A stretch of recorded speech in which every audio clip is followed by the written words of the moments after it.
வணக்கம் உறவுகளே. இந்த போட்டுன்னு இப்போ வந்தேன்.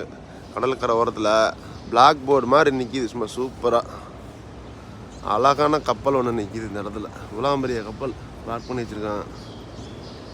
அந்த கப்பலில் ஒரு பொம்மை இருக்குது பாருங்க, சூப்பராக அழகாக ஒரு பெண்ணோட பொம்மை, அருமையாக இருக்குது. பெரிய கப்பல் இது. இதை பார்த்தோன்னே எனக்கு படம் பிடிக்கணும் போல தோணிடுச்சு. அதனால தான் இந்த படத்தை எடுத்தேன். சூப்பராக இருக்கா? செம்ம பெருசாக இருக்குல்ல இந்த கப்பல். அற்புதமான ஒரு கப்பல், எனக்கு ரொம்ப பிடிச்சி. பாருங்க உறவுகளே, எம்பிட்ட அழகாக இருக்குது. இதுக்கு உள்ளே தப்பிச்சு இந்த அதாவது பிரச்சனை இருந்துச்சுன்னா கப்பல் உள்ள தப்பிக்கிறதுக்கு 2 போட்டு இருக்குப்பா. அதில் சின்ன போட்டு